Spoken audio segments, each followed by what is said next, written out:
Magandang araw mga ka-alaeners! Kamusta po kayo at ang inyong trabaho? Congratulations po sa mga nakapasa sa NCLEX exam. Mabuhay po tayong lahat.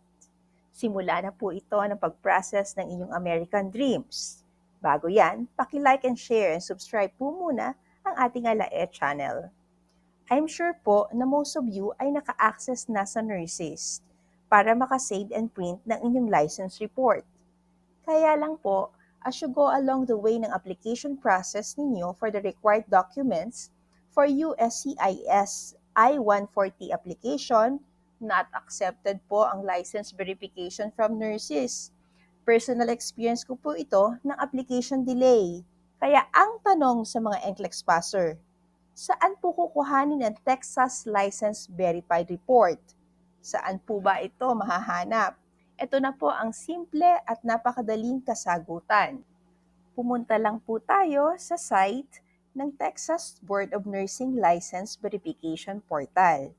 Pipili lang po kayo if you want to search by name. Click lang po ito, then type your last name, first name, then license type, RN po ang pipiliin. May security verification, then click search. Tada! Lalabas na po ang verified Texas RN license ninyo. Second way po to search is by using your license number. Type lang po ang license number ninyo, select RN sa license type, security verification, I am not a robot, then click search. Gayon din naman po pwede niyong gamitin ang search by NCSBN ID.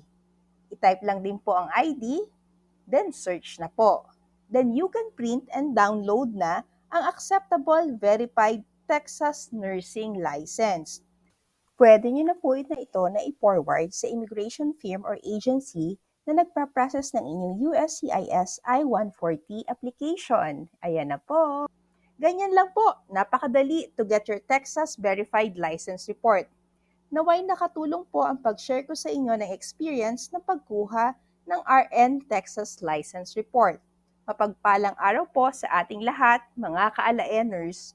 Uy, huwag niyong kalimutan, please like, share, and subscribe ang ating channel, Alaeners. Salamat po! Like, share, and subscribe. Huwag kalimutan. Comment down below also. Bye-bye!